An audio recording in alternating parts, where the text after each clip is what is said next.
트럼프가 또 입을 열었습니다. 그리고 그 한마디에 전 세계가 다시 흔들렸습니다. 한국과 일본이 미국을 이용하고 있다. 공정하려면 관세를 25% 올려야 한다. 그 말이 나온 직후 일본은 분노했고 기자회견장을 열었고 WTO를 향해 달려갔습니다. 그런데 한국은 아무 말도 하지 않았습니다. 장관도 대통령도 외교부도 입을 다물었습니다. 세상은 의아했습니다. 이건 침묵이 아니라 굴복인가?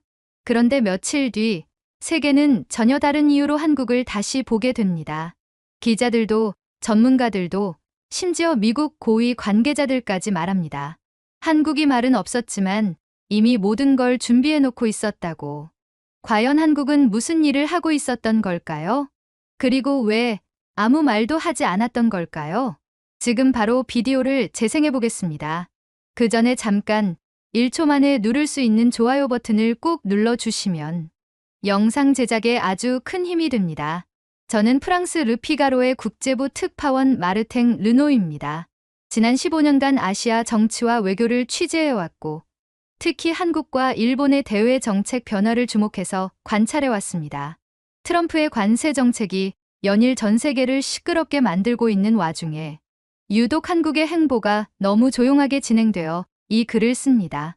실제로 트럼프의 관세 정책은 2025년에 갑작스럽게 시작된 것이 아니었습니다.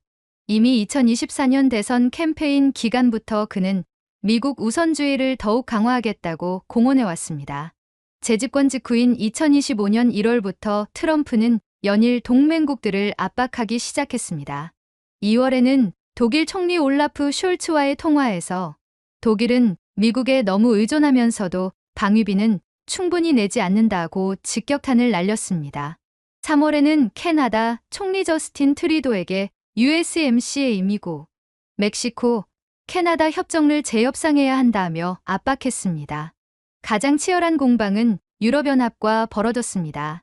4월 브뤼셀에서 열린 나토 정상회의에서 트럼프는 유럽은 미국의 안보, 우산 아래에서 편안하게 무역 흑자를 누리고 있다며 이제는 공정한 분담을 해야 할 때라고 선언했습니다.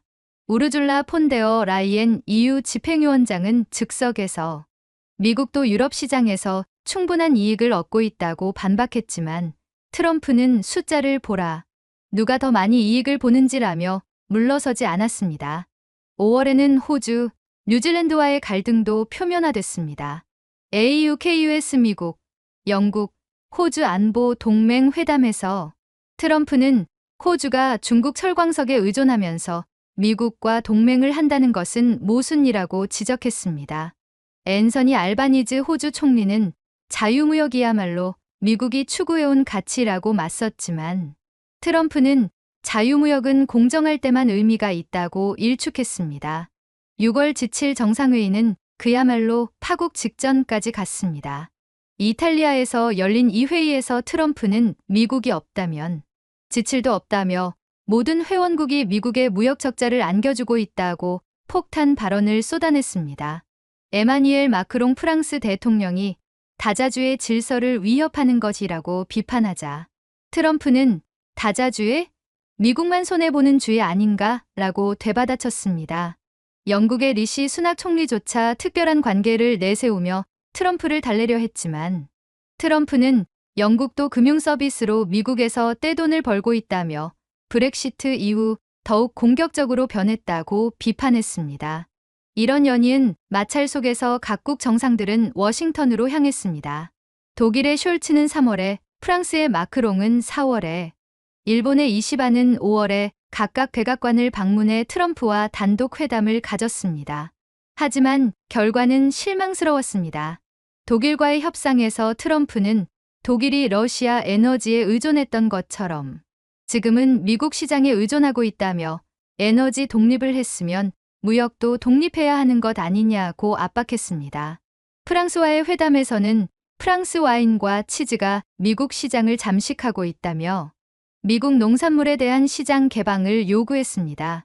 특히 충격적이었던 것은 7월 초 트럼프가 폭스뉴스와의 인터뷰에서 한국과 일본을 명시적으로 거론한 대목이었습니다. 이제 아시아 동맹국들 차례다. 한국과 일본, 이들은 정말 똑똑하다. 미국 시장에서 엄청난 돈을 벌면서도 우리에게는 푼돈만 준다. 그는 계속해서 한국은 세계 10위 경제대국이 됐다. 일본은 3위다. 이들이 왜 미국의 보호를 받으면서 무료로 돈을 벌어야 하나? 공정하지 않다고 목소리를 높였습니다. 그리고 바로 이 순간 한국과 일본의 전혀 다른 대응이 세계의 주목을 받게 된 것입니다. 같은 위기 상황에서 일본은 목소리를 높였고 한국은 침묵했습니다. 그런데 몇 주 후 결과는 모두의 예상을 뒤엎었습니다. 이 이야기가 왜 중요한지, 그리고 한국이라는 나라가 어떤 방식으로 세계와 소통하는지 보여드리고 싶어서 이 글을 쓰게 되었습니다.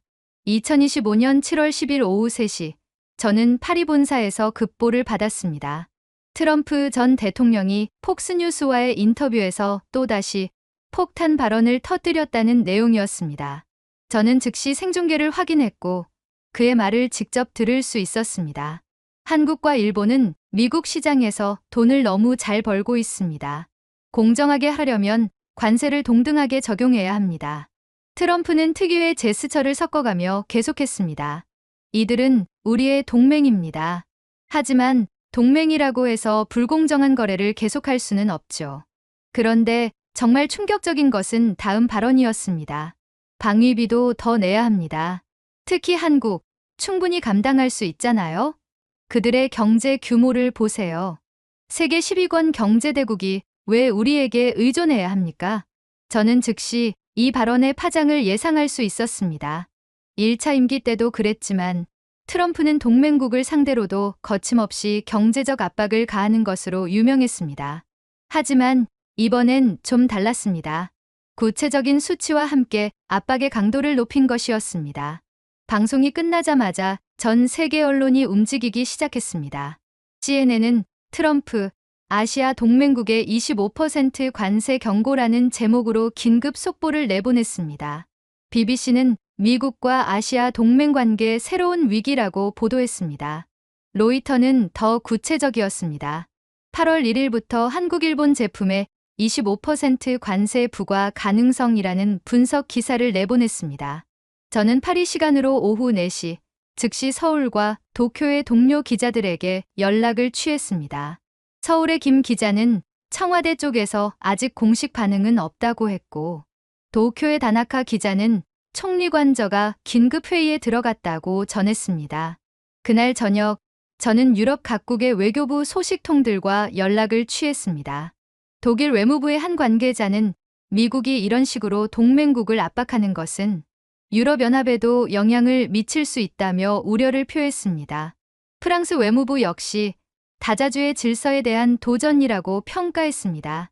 하지만 정작 당사국인 한국과 일본의 반응은 이상했습니다. 일본은 즉각 반응할 것 같았지만 한국은 너무 조용했습니다.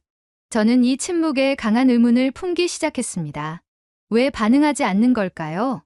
그날 밤, 저는 한국 시간으로 새벽 2시까지 서울의 정치부 기자들과 통화를 나눴습니다. 그들도 청와대의 침묵을 이상하게 생각하고 있었습니다. 보통 이런 상황이면 NSC 회의라도 열 텐데 너무 조용하다는 것이 공통된 반응이었습니다. 저는 그날 밤 잠을 이루지 못했습니다. 15년간 아시아 외교를 취재해온 경험으로 볼 때 이런 상황에서 한국이 침묵을 지킨다는 것은 매우 이례적이었습니다. 분명히 뭔가 다른 계산이 있을 것이라고 생각했습니다. 7월 11일 오전 10시 일본 총리 이시바 시게루가 긴급 기자회견을 열었습니다. 저는 파리에서 생중계를 지켜보았는데 그의 표정은 매우 단호했습니다. 어제 발표된 미국의 관세 관련 발언에 대해 일본 정부의 입장을 명확히 하겠습니다. 이시바 총리는 준비된 원고를 보지 않고 직접 카메라를 응시하며 말했습니다. 관세는 동맹에 대한 배신입니다. 일본은 국익을 지키기 위해 끝까지 싸울 것입니다. 그의 발언은 매우 강경했습니다. 우리는 미국의 오랜 동맹국입니다. 하지만 동맹이라고 해서 일방적인 압박을 받아들일 수는 없습니다.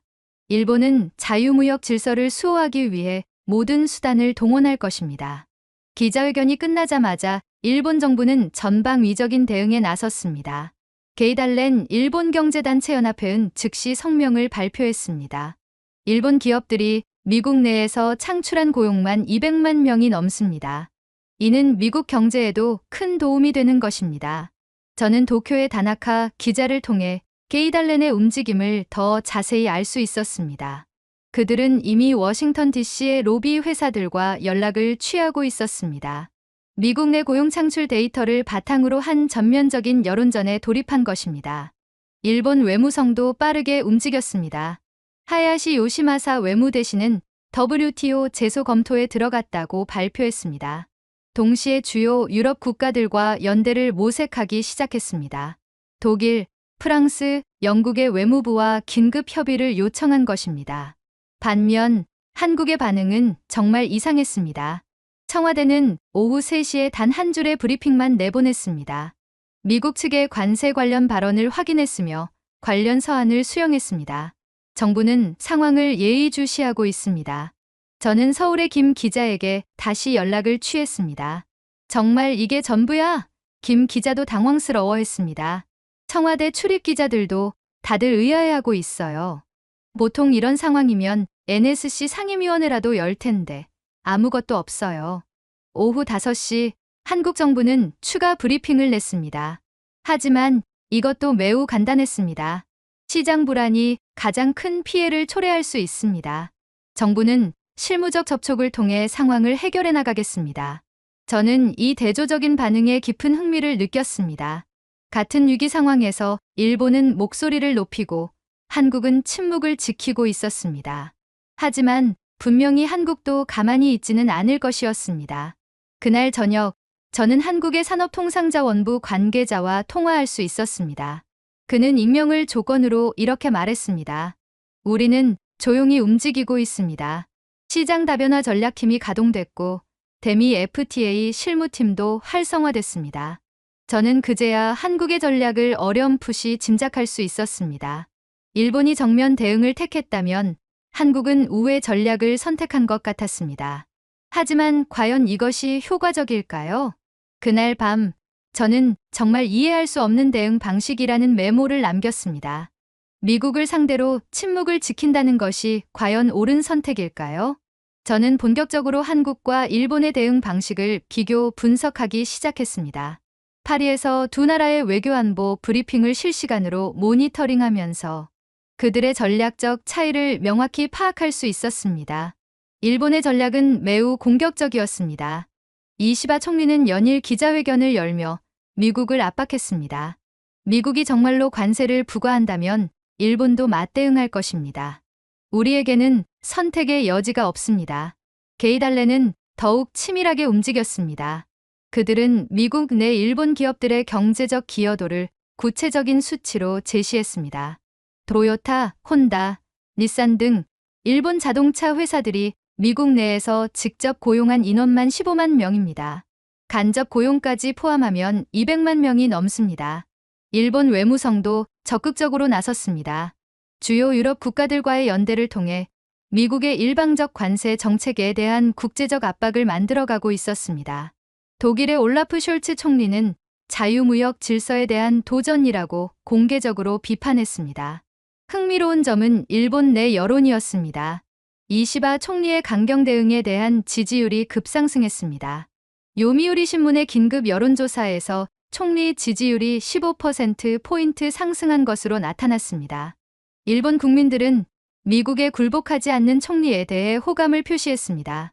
반면 한국의 움직임은 정말 조용했습니다. 청와대는 연일 실무적 접촉을 통한 해결만 강조했습니다. 공개적인 비판이나 압박은 전혀 없었습니다. 대신 FTA 실무팀이 조용히 가동됐고 시장 다변화 전략팀이 활성화됐습니다. 저는 한국의 국회 상황도 주목했습니다. 여야 할 것 없이 모두 로우키를 유지하고 있었습니다. 야당도 정부를 강하게 비판하지 않았습니다. 이는 매우 이례적인 현상이었습니다. 보통 이런 외교적 위기 상황에서는 야당이 정부를 강하게 공격하는 것이 일반적이기 때문입니다. 저는 한국 산업계의 반응도 궁금했습니다. 서울의 김 기자를 통해 대한상공회의소의 움직임을 파악할 수 있었습니다. 그들도 매우 조용합니다. 공개적인 성명이나 기자회견은 없고 대신 개별 기업들이 비공개로 대응 방안을 논의하고 있습니다. 저는 직접 한국의 한 대기업 임원과 통화할 수 있었습니다. 그는 익명을 조건으로 이렇게 말했습니다. 우리는 진작부터 미국 의존도를 줄이는 훈련을 해왔습니다. 1997년 외환위기, 2008년 글로벌 금융위기, 2020년 코로나19 이런 위기들을 겪으면서 우리는 배웠습니다. 그의 말은 충격적이었습니다. 시끄럽게 떠들어도 바뀌는 건 없어요. 대신 바꿀 수 있는 것들을 바꿉니다. 우리는 이미 대체 시장을 확보하고 있고 공급망도 다변화했습니다. 저는 그제야 한국의 전략을 이해하기 시작했습니다. 일본이 정면 대응으로 미국을 압박하고 있다면 한국은 우회 전략으로 미국의 압박을 무력화시키려 하고 있었습니다. 하지만 과연 이 전략이 효과적일까요? 저는 더 깊이 파고들어야 한다고 생각했습니다. 저는 한국의 대응 전략을 직접 확인하기 위해 서울로 향했습니다. 대한상공회의소와 산업통상자원부의 초청을 받아 한국의 실제 대응 현장을 취재할 수 있는 기회를 얻었기 때문입니다. 첫 번째 목적지는 인천 신항의 수출 통관 자동화 시설이었습니다. 저는 이곳에서 정말 놀라운 것을 목격했습니다. 한국관세청이 운영하는 이 시설은 마치 SF 영화에서나 볼 법한 첨단 시스템으로 가득했습니다. 이것이 우니패스 UNIPASS 차세대 시스템입니다. 관세청의 김 과장이 거대한 모니터 앞에서 설명을 시작했습니다. AI가 실시간으로 수출입 품목을 분석하고 원산지 위조나 세탁 가능성을 자동으로 탐지합니다. 저는 눈을 의심했습니다. 화면에는 실시간으로 수천 개의 컨테이너 정보가 흘러가고 있었고 AI 시스템이 각 품목의 관세율 변화 시나리오를 실시간으로 계산하고 있었습니다. 미국이 25% 관세를 부과하면 어떻게 됩니까? 제가 물었습니다. 바로 이겁니다. 김 과장이 키보드를 몇 번 눌렀습니다. 화면에 즉시 대체 시장 분석 결과가 나타났습니다. 이 시스템은 관세 변화가 발생하면 즉시 대체 수출 시장을 계산합니다. 베트남 40%, 인도 25%, 브라질 20% 이런 식으로 말이죠. 더 놀라운 것은 기업들이 이 시스템을 실제로 활용하고 있다는 점이었습니다. 현장에서 만난 한 중견기업 박 대표는 우리는 진작부터 미국 의존도 줄이기 훈련을 해왔어요 라고 말했습니다. 박 대표의 회사는 자동차 부품을 생산하는 기업이었습니다. 2018년 중미 무역전쟁 때부터 우리는 준비해왔습니다. 미국 시장 비중을 60%에서 35%로 줄였고 대신 동남아와 중동, 남미 시장을 개척했어요. 그는 구체적인 수치를 보여주었습니다. 미국이 관세를 25% 올려도 우리 매출에는 12% 정도만 영향을 미칩니다. 2018년에는 50% 타격을 받았을 텐데 말이죠. 저는 이것이 단순한 대비책이 아니라는 것을 깨달았습니다. 한국은 이미 수년 전부터 미국 의존도를 체계적으로 줄여왔던 것입니다. 그리고 이번 관세 위협은 그들에게 그다지 큰 충격이 아니었습니다. 관세청의 또 다른 담당자는 더욱 흥미로운 정보를 제공했습니다. 우리는 원산지 위조를 막기 위한 블록체인 시스템도 운영합니다. 미국이 한국산 제품에 관세를 부과하더라도 제3국을 경유한 우회 수출을 원천 차단할 수 있어요. 이는 매우 중요한 의미를 가졌습니다. 한국은 자신들이 만든 제품이 불법적으로 우회 수출되는 것을 스스로 막고 있었습니다. 즉, 미국의 관세 정책에 정정당당하게 대응하겠다는 의지를 보여주고 있었던 것입니다. 우리의 철학은 간단합니다. 관세청의 최 차장이 말했습니다. 룰을 지키되 룰 안에서 최선의 결과를 만들어내는 것입니다. 미국이 관세를 때려도 우리는 합법적으로 대응할 방법을 이미 준비해뒀어요. 저는 그날 오후 인천항을 떠나면서 하나의 확신을 갖게 되었습니다. 한국은 단순히 위기에 대응하고 있는 것이 아니라 이미 수년 전부터 이런 상황을 대비해왔다는 것이었습니다. 저는 한국 정부의 움직임을 더욱 자세히 추적했습니다. 그리고 정말 놀라운 사실을 발견했습니다. 트럼프의 관세 발언 이후 한국은 연일 새로운 국제 협력 계약을 체결하고 있었습니다. 한국과 UAE는 수소에너지 협력 MOU를 체결했습니다. 이는 단순한 에너지 협력이 아니었습니다. 한국의 수소 기술과 UAE의 자본이 결합해 글로벌 수소 공급망을 구축하는 대규모 프로젝트였습니다. 산업통상자원부의 이 국장은 이 프로젝트의 규모는 향후 10년간 300억 달러에 달합니다라고 설명했습니다. 미국 시장에서 제약을 받더라도 우리는 중동과 함께 새로운 에너지 생태계를 만들어갈 수 있어요. 인도네시아와의 원전 기자재 공급 계약이 체결됐습니다. 한국수력원자력과 두산에너빌리티가 참여하는 이 프로젝트 역시 대규모였습니다. 향후 15년간 200억 달러 규모의 계약이었습니다. 이것도 우연이 아닙니다. 원자력산업회의의 박 상무가 설명했습니다. 우리는 2년 전부터 인도네시아와 협의해 왔어요. 미국이 우리를 압박한다면 우리는 다른 파트너와 함께 갈 수 있다는 메시지입니다. 가장 충격적인 것은 카타르와의 K 방산 프로젝트였습니다. 한국은 카타르에 KAI의 FA50 경공격기 48대를 수출하기로 했습니다. 계약 규모는 120억 달러였습니다. 저는 이 프로젝트의 의미를 파악하기 위해 국방산업 전문가들과 인터뷰했습니다. 한국국방기술진흥연구소의 김 박사는 이는 단순한 무기 수출이 아닙니다. 카타르와의 전략적 파트너십 구축이에요 라고 설명했습니다. 카타르는 중동의 핵심 국가입니다. 이들과 파트너십을 맺는다는 것은 중동 전체 시장으로의 확장을 의미해요. 미국이 우리를 압박해도 우리는 중동이라는 거대한 시장을 확보한 것입니다. 저는 이 일련의 계약들이 우연이 아니라는 것을 깨달았습니다.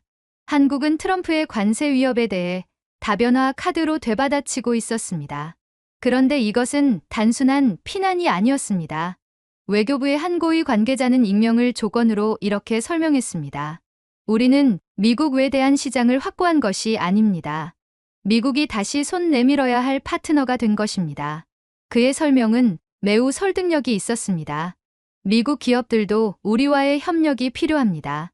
우리가 중동, 동남아, 남미에서 새로운 프로젝트를 진행하면 미국 기업들도 그 프로젝트에 참여하고 싶어 할 것입니다. 실제로 UAE 수소 프로젝트에는 미국의 제너럴 일렉트릭이 파트너로 참여하기로 했습니다. 인도네시아 원전 프로젝트에도 미국의 웨스팅하우스가 기술 협력을 제안했습니다. 저는 이제 한국의 전략을 명확히 이해할 수 있었습니다. 관세 위협에 대한 반격이 아니라 우회였습니다. 미국과 정면 충돌하는 대신 미국이 다시 협상 테이블로 나올 수밖에 없는 상황을 만들어가고 있었습니다. 한국무역협회의 최상무는 우리의 목표는 미국을 이기는 것이 아닙니다. 미국과 윈윈할 수 있는 새로운 구조를 만드는 것입니다. 라고 말했습니다. 저는 그날 밤 이들은 정말 다른 방식으로 생각한다는 메모를 남겼습니다. 저는 한국의 마지막 카드를 확인하기 위해 교육부를 방문했습니다. 그곳에서 만난 국제교육협력 담당관 정 과장은 제게 정말 놀라운 이야기를 들려주었습니다. 우리는 방산, 통상, 에너지뿐 아니라 K 콘텐츠, 교육, 의료, 기술 규범까지 다수의 공급망을 가지고 있습니다. 정 과장의 설명은 매우 체계적이었습니다. 이것들이 모두 우리의 외교적 자산입니다. 그는 구체적인 수치를 제시했습니다. 현재 전 세계 76개국 2100여 개 기관에서 한국어를 가르치고 있습니다. 학습자 수는 230만 명을 넘어섰어요. 이는 10년 전에 비해 10배 증가한 수치입니다. 더 놀라운 것은 이런 한국어 교육이 단순한 언어 학습을 넘어선다는 점이었습니다. 한국어를 배우는 학생들은 자연스럽게 한국 문화, 한국 기업, 한국 제품에 관심을 갖게 됩니다. 이들이 미래의 한국 파트너가 되는 거죠. 저는 실제 현장을 보기 위해 서울대학교 국제교육원을 방문했습니다. 그곳에서 만난 외국인 학생들의 이야기는 정말 인상적이었습니다. 베트남에서 온 응우엔 학생은 저는 BTS 때문에 한국어를 시작했지만 이제는 한국의 IT 기술에 관심이 많아요. 졸업 후에는 베트남에서 한국 기업과 일하고 싶어요 라고 말했습니다. 인도네시아에서 온 아디 학생은 한국 드라마를 보다가 한국의 조선업에 관심을 갖게 됐어요. 인도네시아도 조선업을 발전시키려 하는데 한국의 기술이 꼭 필요해요 라고 했습니다. 저는 이것이 단순한 우연이 아니라는 것을 깨달았습니다. 한국은 문화 콘텐츠를 통해 전 세계에 소프트 파워를 구축하고 있었고 이것이 경제적, 외교적 자산으로 전환되고 있었습니다.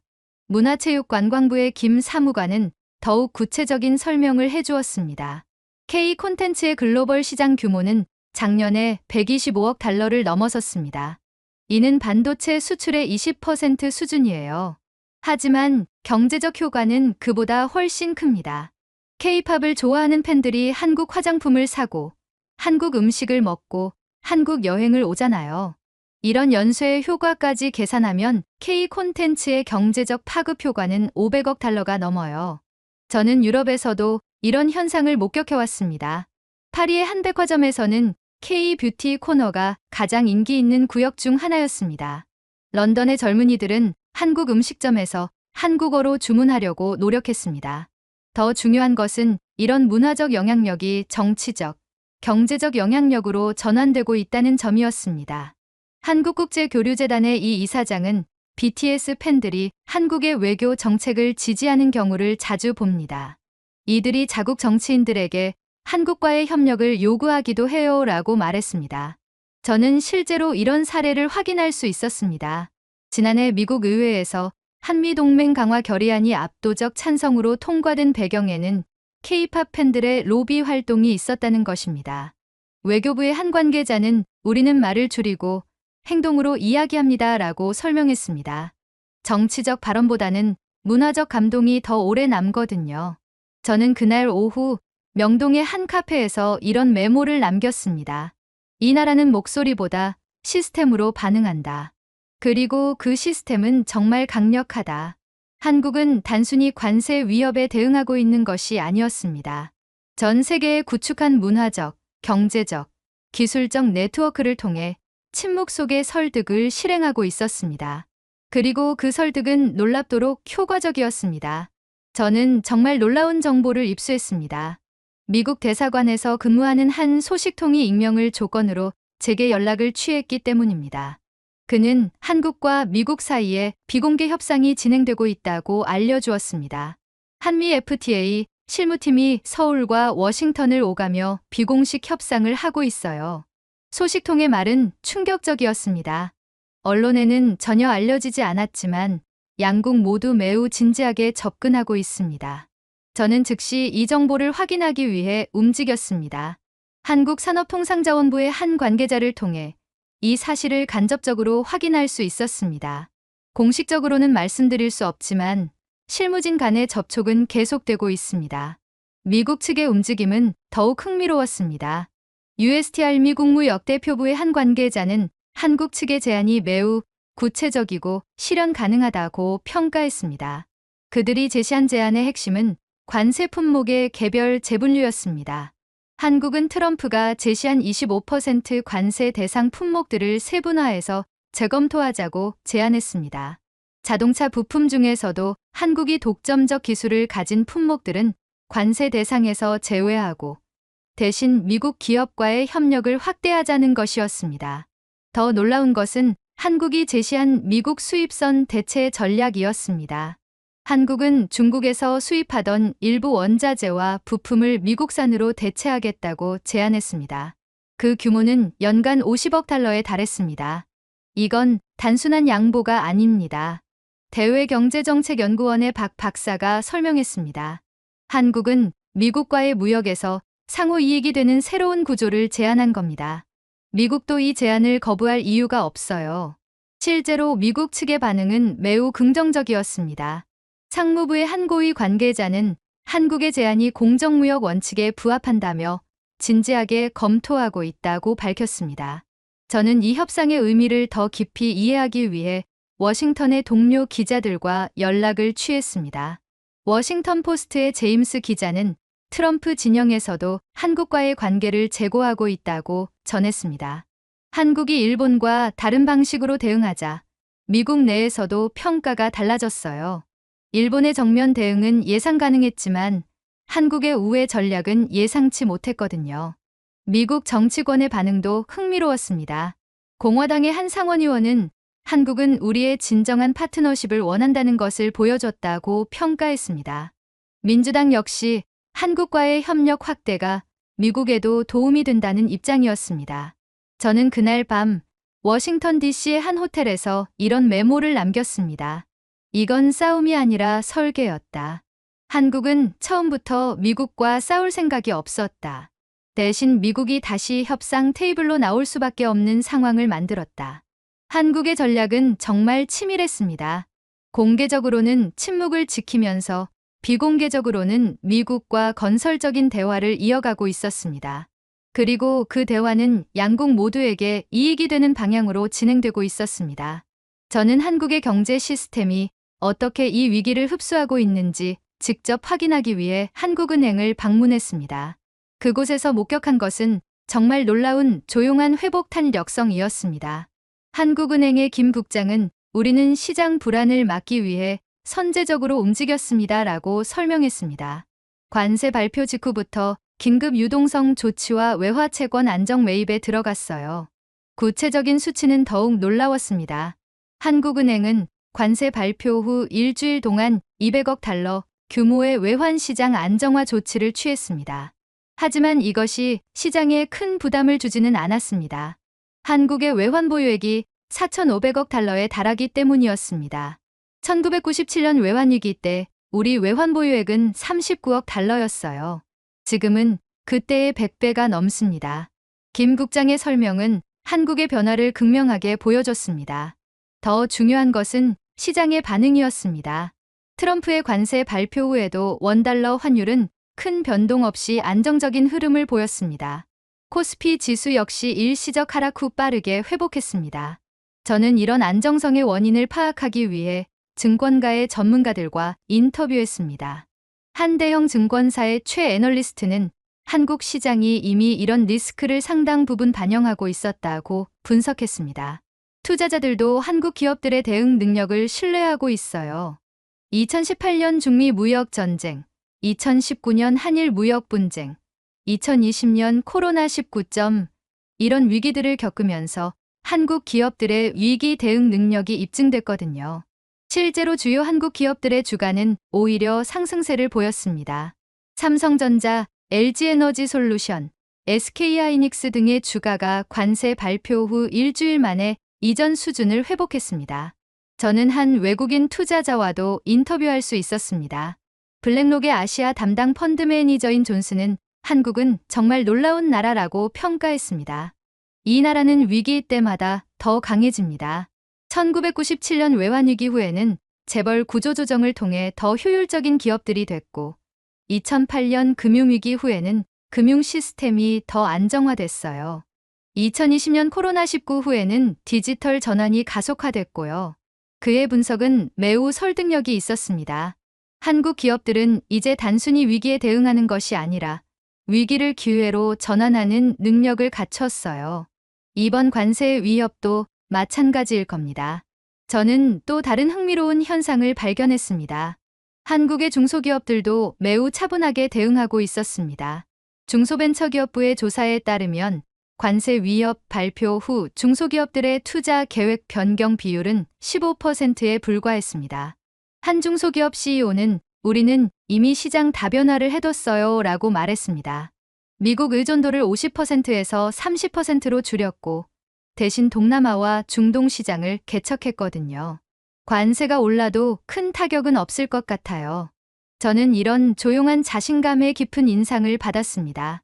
한국 경제는 외부의 충격에 흔들리지 않는 안정성을 확보하고 있었습니다. 그리고 그 안정성은 오랜 시간에 걸친 체계적인 준비의 결과였습니다. 기획재정부의 한 고위 관계자는 우리의 목표는 단순히 위기를 견디는 것이 아니라 위기를 통해 더 강해지는 것이라고 말했습니다. 그리고 그들은 실제로 그것을 해내고 있었습니다. 저는 한국 출장의 마지막 일정을 위해 산업연구원과 디지털 정부혁신실을 방문했습니다. 그곳에서 들은 이야기는 제가 지금까지 목격한 모든 것들의 의미를 완전히 새롭게 해석하게 만들었습니다. 산업연구원의 이 원장은 한국은 단순히 관세에 저항한 것이 아닙니다. 기준 자체를 바꿨습니다라고 말했습니다. 그의 설명은 매우 체계적이었습니다. 전통적인 외교는 대응의 논리였어요. 상대방이 압박하면 우리도 압박하고 상대방이 양보하면 우리도 양보하는 시기였죠. 하지만 한국은 다른 방식을 택했습니다. 창조의 논리예요. 그는 구체적인 예시를 들어 설명했습니다. 미국이 관세로 압박하자 우리는 관세로 맞대응하지 않았어요. 대신 미국이 원하는 것보다 더 나은 것을 제안했습니다. 이것이 바로 기준 바꾸기입니다. 디지털 정부 혁신실의 박 실장은 더욱 흥미로운 관점을 제시했습니다. 우리는 시장보다 시스템, 외교보다 행동, 소리보다 실무라는 새로운 원칙을 만들었어요. 이것이 한국식 외교의 새로운 표준이 될 것입니다. 저는 이 말의 의미를 더 깊이 이해하기 위해 질문했습니다. 구체적으로 어떤 변화를 의미하는 건가요? 예를 들어 보겠습니다. 박 실장이 화면을 켜며 설명했습니다.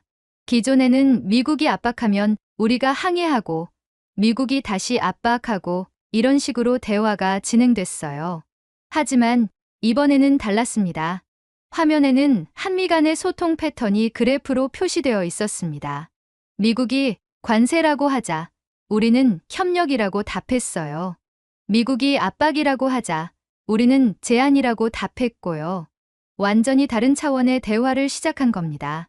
이는 정말 혁신적인 접근이었습니다. 상대방의 프레임에 갇히지 않고 완전히 새로운 프레임을 제시한 것이었습니다. 외교부의 한 고위 관계자는 우리는 이것을 프레임 전환 외교라고 부릅니다라고 설명했습니다. 상대방과 같은 게임을 하는 것이 아니라 아예 다른 게임을 제안하는 거예요. 저는 이런 접근이 실제로 어떤 결과를 가져왔는지 궁금했습니다.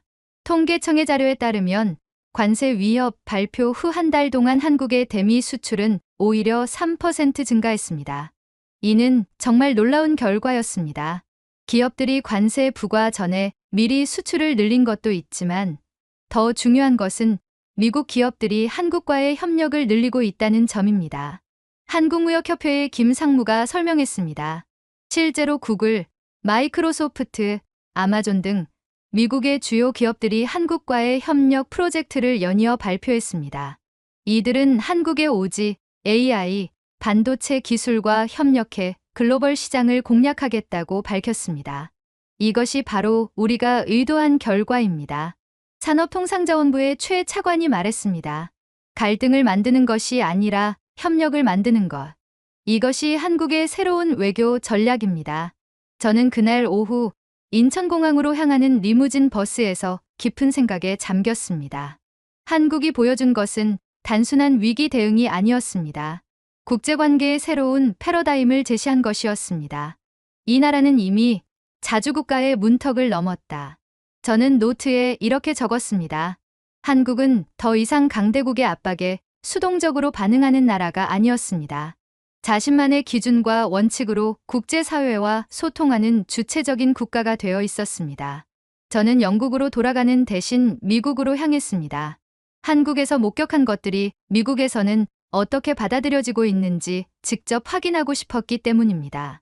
워싱턴 DC에 도착한 첫날부터 저는 놀라운 변화를 감지할 수 있었습니다. CNN의 국제부 데스크에서 만난 마이클 편집장은 한국에 대한 워싱턴의 시각이 완전히 바뀌었다고 말했습니다. 트럼프의 관세 발언 이후 한국의 대응을 지켜본 정책 입안자들이 깊은 인상을 받았어요. 그는 구체적인 사례를 들어 설명했습니다. USTR 내부에서 한국 모델이라는 용어가 생겼어요. 압박의 정면으로 맞서는 대신 상호 이익이 되는 대안을 제시하는 방식을 말하는 거죠. 저는 USTR의 한 고위 관계자와 인터뷰할 수 있었습니다. 그는 익명을 조건으로 한국을 다시 보게 된 계기가 바로 이번 반응 없는 대응이었다고 털어놓았습니다. 일본의 반응은 예상 가능했어요. 강하게 반발하고 국제 여론을 동원하고 WTO에 제소하는 것. 이런 패턴은 익숙했죠. 하지만 한국은 달랐어요. 완전히 예측 불가능했습니다. 그의 설명은 매우 흥미로웠습니다. 한국은 우리가 준비한 갈등 시나리오에 들어오지 않았어요. 대신 협력 시나리오를 새로 만들어버렸죠. 이런 경우는 처음이었습니다. 상무부의 또 다른 관계자는 더욱 직설적이었습니다. 솔직히 말하면 우리가 한국을 과소평가했어요. 일본처럼 감정적으로 반응할 것이라고 생각했거든요. 하지만 한국은 훨씬 더 전략적이었습니다. 저는 국무부의 동아시아 태평양 담당 부서도 방문했습니다. 그곳에서 만난 한 외교관은 한국의 대응 방식이 미국 외교 정책에도 시사점을 준다고 평가했습니다. 한국은 힘의 외교가 아닌 지혜의 외교를 보여줬어요. 상대방을 굴복시키려 하지 않고 상대방과 함께 이길 수 있는 방법을 찾은 거죠. 이런 접근이 21세기 외교의 새로운 모델이 될 수 있을 것 같아요. 가장 놀라운 반응은 공화당 내부에서 나왔습니다. 트럼프의 핵심 참모 중 한 명은 한국이 우리에게 더 나은 방법을 제시했다고 인정했습니다. 관세로 압박하는 것보다 협력으로 더 큰 이익을 얻을 수 있다는 것을 보여줬어요. 민주당의 반응도 마찬가지였습니다. 하원 외교위원회의 한 의원은 한국이야말로 진정한 동맹의 모습을 보여줬다고 평가했습니다. 동맹이란 서로 돕는 관계여야 하는데 한국이 바로 그것을 실천했어요. 저는 워싱턴의 주요 싱크탱크들도 방문했습니다. 브루킹스 연구소의 한 연구원은 한국의 대응이 미국 정치권에 새로운 관점을 제공했다고 분석했습니다. 트럼프식 거래 외교의 한계가 드러난 거죠. 압박과 위협으로는 진정한 파트너십을 만들 수 없다는 것을 한국이 증명했어요. 오히려 상호 이익을 추구하는 것이 더 효과적이라는 걸 보여줬고요. 저는 그날 밤 워싱턴 DC의 한 호텔에서 메모를 정리했습니다. 한국의 예측 불가능함이 바로 미국이 다시 교섭을 택한 이유였다. 익숙한 패턴에서 벗어난 한국의 대응이 미국으로 하여금 새로운 접근을 모색하게 만들었다. 미국은 한국을 더 이상 관리해야 할 동맹국이 아닌 파트너십을 맺어야 할 상대로 인식하기 시작했습니다. 이는 한미 관계사에서 매우 중요한 전환점이었습니다. 저는 미국의 지식인 그룹과 정책 전문가들을 광범위하게 인터뷰했습니다. 그들의 반응은 제가 예상했던 것보다 훨씬 더 깊이 있고 성찰적이었습니다. 뉴욕타임스의 칼럼니스트 토머스 프리드먼과의 인터뷰는 특히 인상적이었습니다. 한국이 보여준 것은 21세기형 리더십의 새로운 모델이라고 그는 평가했습니다. 20세기는 힘의 시대였어요. 누가 더 강한지, 누가 더 큰 목소리를 내는지가 중요했죠. 하지만 21세기는 지혜의 시대입니다. 어떻게 상호 이익을 만들어낼 것인지, 어떻게 윈윈 구조를 설계할 것인지가 더 중요해졌어요. 그는 한국의 대응을 성숙한 외교라고 표현했습니다. 한국은 미국과 싸우려 하지 않았어요. 대신 미국이 더 나은 선택을 할 수 있도록 도왔습니다. 이런 접근이야말로 진정한 리더십이죠. MIT 정치학과의 존 미어샤이머 교수는 현실주의적 관점에서 분석했습니다. 한국은 세력균형의 논리를 뛰어넘었다고 그는 말했습니다. 전통적인 국제정치학에서는 강대국의 압박에 대해 균형 또는 편승 중 하나를 선택해야 한다고 봅니다. 하지만 한국은 제3의 길을 만들어냈어요. 바로 창조입니다. 그의 분석은 매우 설득력이 있었습니다. 한국은 미국에 맞서지도 않고 굴복하지도 않았어요. 대신 완전히 새로운 게임의 룰을 제안했습니다. 이는 중간국가 외교의 새로운 모델이 될 수 있어요. 하버드 케네디 스쿨의 조셉 나이 교수는 소프트 파워의 관점에서 접근했습니다. 한국이 보여준 것은 소프트 파워의 진화된 형태라고 그는 평가했습니다. 전통적인 소프트 파워는 문화나 가치를 통해 매력을 발산하는 것이었어요. 하지만 한국은 문제 해결, 능력을 통해 매력을 발산했습니다. 이것이 바로 21세기형 소프트 파워죠. CFR 외교관계협의회의 리처드 하스 회장은 더욱 직설적이었습니다. 트럼프의 힘의 외교가 한계에 부딪혔다는 것을 한국이 증명했다고 그는 말했습니다. 압박과 위협으로는 21세기의 복잡한 문제들을 해결할 수 없어요. 기후변화, 팬데믹, 사이버 보안. 이런 문제들은 협력 없이는 불가능합니다. 한국이 바로 그 협력의 방법을 보여준 거죠. 저는 실리콘밸리의 IT 기업 임원들과도 인터뷰했습니다. 구글의 한 부사장은 한국과의 협력이 우리에게도 큰 도움이 된다고 말했습니다. 한국은 기술 혁신의 속도가 정말 빠른 나라예요. 오지, AI, 반도체 분야에서 한국과 협력하면 우리도 더 빨리 발전할 수 있어요. 관세로 막는 것보다 협력으로 함께 성장하는 것이 훨씬 현명하죠. 아마존의 한 임원도 비슷한 의견이었습니다. 한국의 물류 시스템, 전자상거래 인프라는 정말 선진적이에요. 우리가 아시아 시장을 공략할 때 한국의 도움이 꼭 필요합니다. 저는 이런 반응들을 종합하면서 하나의 결론에 도달했습니다. 한국은 단순히 관세 위기를 넘긴 것이 아니라 미국 사회 전체에 새로운 관점을 제시했다는 것이었습니다.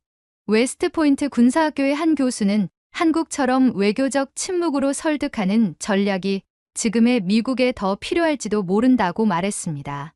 갈등의 시대가 아니라 조율의 시대에 있다는 것을 한국이 일깨워줬어요. 저는 런던으로 돌아왔습니다. 머릿속은 지난 한 달 동안 목격한 놀라운 이야기들로 가득했습니다. 저는 즉시 원고 작성에 들어갔습니다. 제목은 침묵하는 한국, 듣고 있는 세계였습니다. 하지만 문제가 생겼습니다. 르피가로의 편집장 피에르가 제 원고를 보류한다고 통보해온 것입니다. 정치적으로 민감한 내용이라서 상부의 검토가 필요하다는 것이 이유였습니다. 저는 당황했습니다. 15년간 기자로 일하면서 이런 일은 처음이었습니다. 무엇이 문제인가요? 제가 물었습니다. 마르탱, 당신이 쓴 글은 너무 어떻게 말해야 할까요?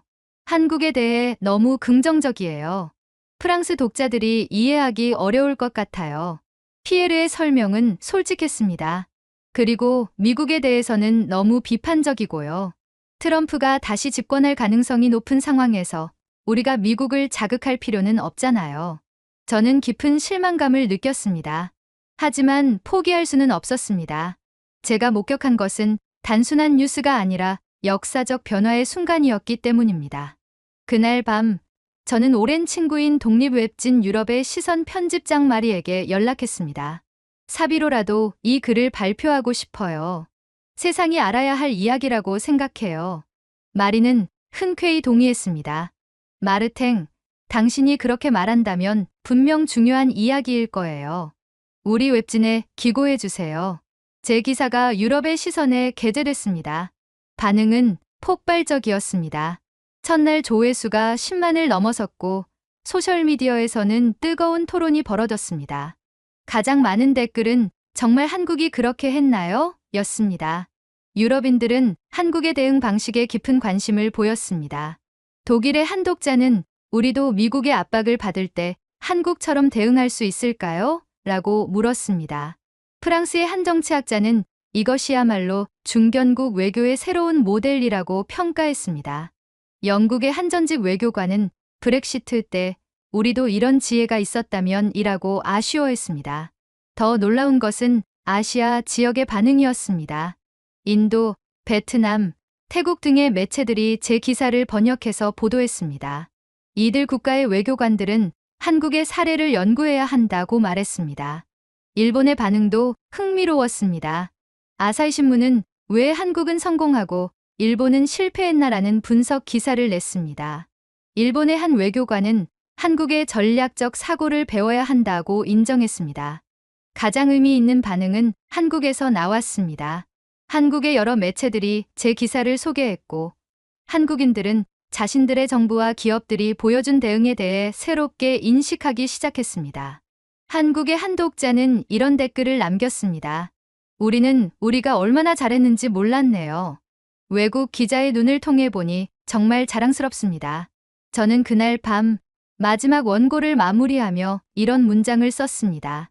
나는 이 조용한 나라에서 가장 큰 강함을 보았다. 한국은 아직도 말이 없다. 하지만 전 세계는 듣고 있다. 21세기의 지혜로운 외교가 무엇인지, 진정한 리더십이 무엇인지 한국이 세계에 가르쳐주고 있다. 한국은 목소리를 높이지 않았다. 대신 행동으로 말했다. 그리고 그 행동이 전 세계의 귀를 기울이게 만들었다. 이것이야말로 21세기형 소프트 파워의 진정한 모습이다. 제가 한국에서 목격한 것은 단순한 위기 대응이 아니었습니다. 그것은 국제관계의 새로운 패러다임이었고 중견국 외교의 새로운 모델이었으며 무엇보다 인간적 지혜의 승리였습니다. 한 달 후 미국과 한국은 새로운 무역협정에 합의했습니다. 양국 모두 이익이 되는 구조였습니다. 트럼프도 한국과의 딜은 정말 훌륭하다고 인정했습니다. 저는 지금도 그 순간을 생생히 기억합니다. 한국이 보여준 침묵의 힘을, 그리고 그 침묵이 만들어낸 전 세계의 경청을 말입니다. 오늘의 이야기는 여기까지입니다. 여러분은 어떻게 느끼셨나요? 여러분의 생각과 마음속 울림을 댓글로 남겨 감동 비디오의 마지막을 장식해 주세요.